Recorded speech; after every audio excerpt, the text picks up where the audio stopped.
I guess let's just talk about our team first, Georgia Bulldogs. Them dogs. They escaped with a win against Cincinnati, scored 14 points in the fourth quarter. Besides that, it was pretty much Cincinnati just dominating this game. Azeez Ojulari was just really the spark we needed. Yeah, he played great. So did Jalen Carter. I mean, if you just watched him on the plays, you can tell he's playing great. Dude, Jalen Carter's Tyree Stevenson. Oh my Your God. Booty cheeks, man. Don't ever play outside corner. Like his freshman year, he was so good. He Don't ever play outside corner. It's one of the biggest downgrades I've ever seen from a cornerback. And don't even get me started on Tyson Campbell. Don't even get me started on Tyson Campbell. Bro, honestly, man, I was like, dang, bro, our pass defense playing bad. Sucks that we don't got Tyson Campbell and Eric Stokes out there. And then I was like, oh, we do got Tyson Campbell out there. Dude, but that's the thing. Like Tyson Campbell was like, I'm not opting out, and everybody was just kind of like, okay. Okay, it's not really a boost. That means they'll only have maybe 50 more passing yards, but Darnell Washington shined again. He made some plays. It's kind of criminal we don't use him as much as we should have this season. I feel like we really wasted his freshman year. Yeah, we really overused Fitzpatrick and McKitty. But then Kirby has this whole problem with like the way he runs the program is just like rotate. I'm like, sometimes, man, you just gotta let the best player play, and it's kind of. And I mean, at one point he did. I mean, he let Jake Fromm play over Jacob Eason. Jake Fromm was a better player. And I mean, right now, I mean, he's letting JT play. JT's our best quarterback. Yeah, should have been letting him play earlier, but but you got to remember. Jake Fromm only ever played because Jacob Eason got hurt. Okay, you know what? We'll be honest. The best call that Kirby's made with a position has been George Pickens. That's kind of an easy call, though, because it's like, what other wide receivers on that team would be even considerably put over George Pickens? But I mean, he has a problem with starting. I mean, George has always had this problem where they start seniors over freshmen, no matter how good they are. Right. So I mean, throw back a couple of years. If George Pickens was in Mark Richt's system, George Pickens wasn't getting any snaps, just because he was a freshman. Yeah, I mean, good thing we're past that Mark Richt era. But then that brings me to my next point. Like, what's the future like for Georgia? Like, are we moving in the right direction? Are we staying still? Because I'm excited we won this bowl game, but I'm not excited. After our game ended, the Bama game came on. I was pumped whenever the kick went through. I was pumped. I jumped in the air. I was like, let's go. You know what I'm saying? I was at work. I was excited we made it because I'm like 10 minutes later, I was just like, okay. Yeah, that's kind of like how I feel. I was excited we made it because I'm like, well, we can go a whole offseason without people calling us trash and overrated and saying that Cincy should have made the playoffs. Because let's be real here, Cincy played Bama, they were going to lose by 40 points.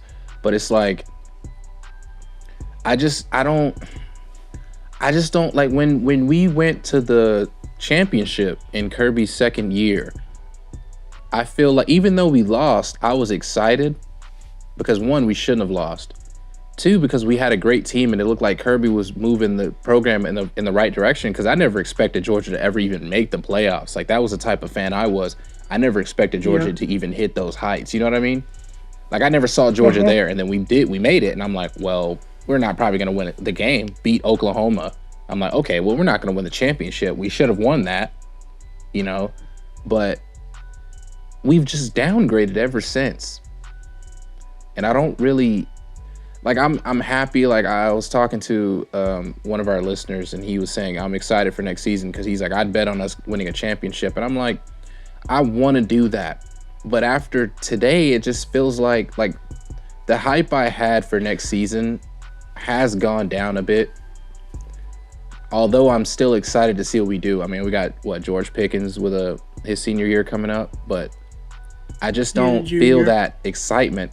I haven't felt excitement for this Georgia team in a while, to be honest. Yeah, I mean, me and you talked before. Even this game was fully scheduled. We were like, we could be dominant next year. Yeah.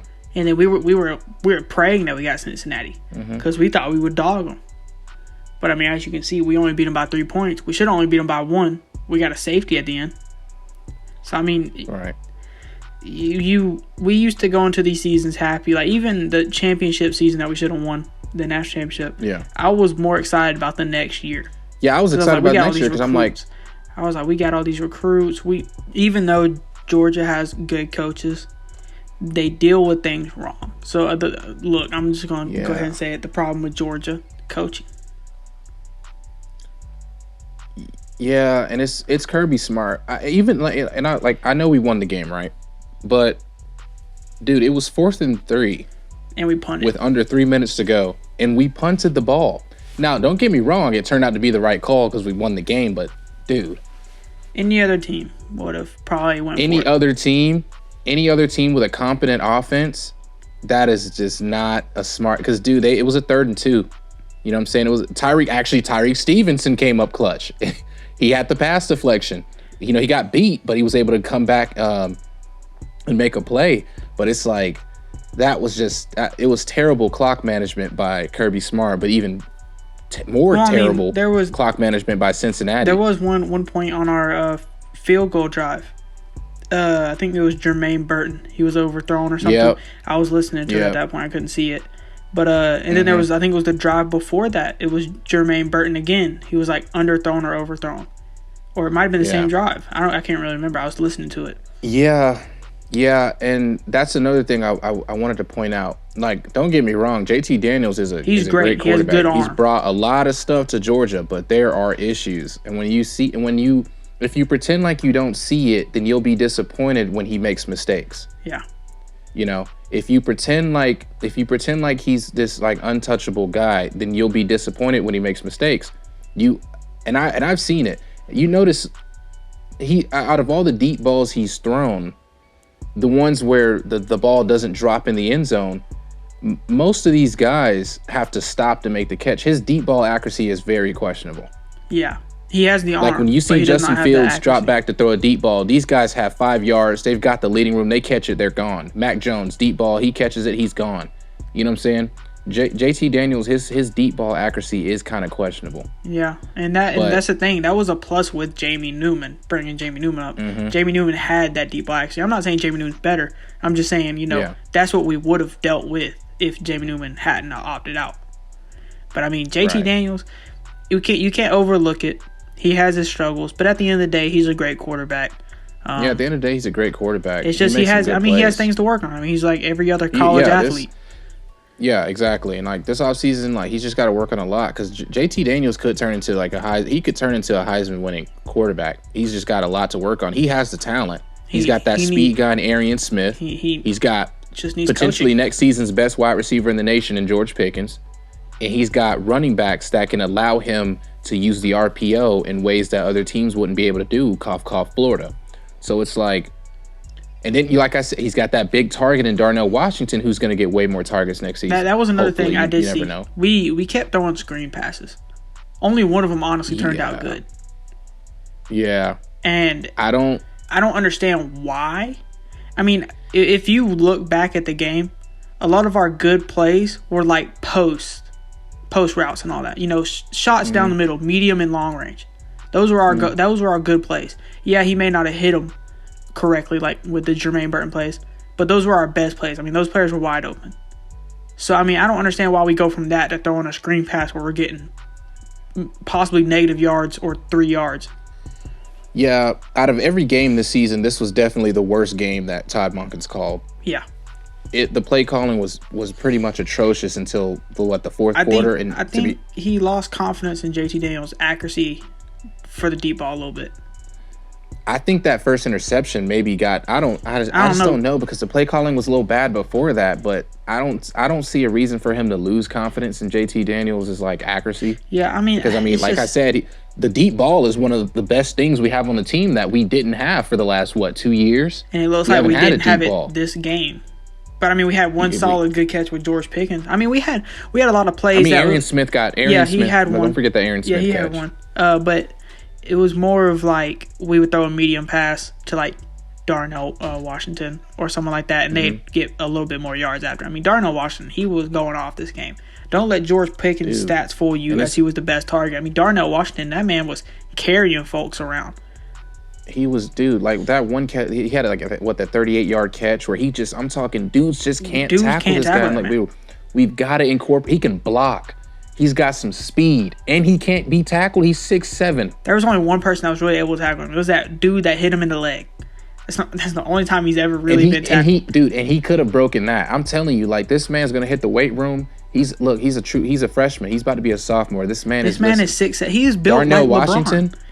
He's gonna be built different, but it's not even like. Don't even get me wrong. Now, Darnell Washington's that guy, but man, me and you were already talking about this dude, bro. Jalen Carter is going to be a top 5 pick. You can't tell me otherwise. He's going to be a top 5 pick. He's going to be so dominant on the line, man. Who's the man from the Jets? Quentin Williams. He's going to be your Quentin Williams.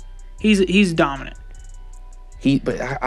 I don't even want to diss Quentin, but I feel like Jalen can be more dominant. Do you just see the way he just throws people around? If y'all would have watched, been doing it all y'all season can go back, watch the full game.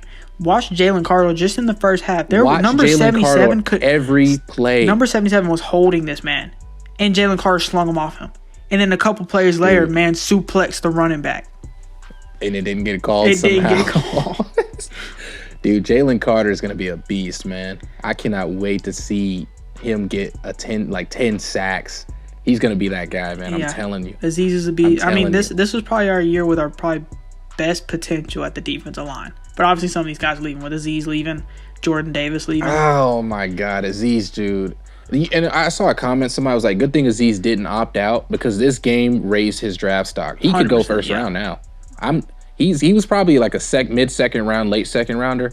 He could go early second round, late first round now. Yeah, because I'm telling you, man, Azeez is a beast. I mean, he just came onto the scene last year like it was nothing. He'd be a good fit at one of those teams like how the Patriots used to be, where they draft random defensive linemen, and they produce well enough to be a good defensive line. Like he could get drafted by one of those teams that just has a good defensive line coach.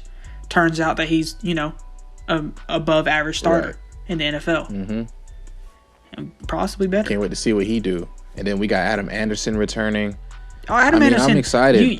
You told me something before I started watching the game. You told me that Adam Anderson got shook or something like that. Like something probably happened to him. I don't know. Like someone broke his ankle or something. Yeah. Dude, Ritter hit a pump fake on this man, and I'm talking. He straight spinned my man around, dog. He made him look crazy. But I mean, I didn't really see Adam Anderson a lot whenever I was watching the game. I didn't see him a lot, but there was one play I did see him where he just full sprint through the line. He got to Ritter. It was like, oh yeah, his speed is insane. Don't forget, he was a 5-star. He played Justin Fields back in high school. We need to play him a lot more. That dude's a beast. Imagine him and Jalen Carter on the. Bro, that's my point. That's my problem, though. I'm telling you, it's the point. It's the fact that Kirby and Dan Lanning run this system where it's like they run this. They don't run a 3-down system. They kind of run this. Swapping and switching, which can work against teams that don't get good recruiting. But it's just not gonna. I don't know how long. It's not gonna work against teams like Bama. Teams that get good recruiting. Look, we got to play Clemson week 1 next season. You think that's gonna work against Clemson?